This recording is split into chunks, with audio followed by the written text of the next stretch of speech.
নমস্কাৰ সকলোকে পথাৰখন চকচোন কিমান টান মাৰি আছে খৰালি দিনৰ নিচিনা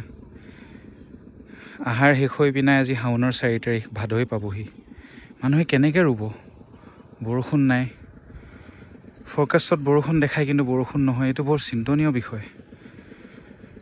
এবাৰ খেতিত লাগিছো কাৰণে মোৰত এইটো চিন্তা হৈছে আগতে ধৰক চাউল আধি দিওঁ চাউল আহি থাকে কথাটো নেভাবো তো অবভিয়াছলি চাউলৰ দাম বাঢ়িব দাম নেবাঢ়িলে প্লাষ্টিক চাউল মিহলাব পৰিমাণটো বঢ়াবলৈ আৰু এইটো সময়ত আমি সৰু থাকোঁতে পথাৰখন পানী হৈ থাকে শাওন এইটো মাহত এতিয়া চক ফৰকাল এটা শুকান টাইপ হৈ আছে কি যে হ'ব এইটো 2025 চন 2035 2040 চনত কি হ'বগে মানুহৰ ওচৰত পইচা থাকিব কিন্তু বিকিবলৈ থাকিব চাউল থাকিব লাগিব ন ভগৱানে উদ্ধাৰ কৰিলে হয় ক্লাইমেট চেঞ্জটো ইফেক্টটো কম হ'লে হয় এটা ভেকুলী বিয়া পাতিব লাগিব বৰষুণৰ কাৰণে ঠিক আছে এইটো কাৰণে বনালোঁ বৰ মনটো বেয়া লাগি আছে ধন্যবাদ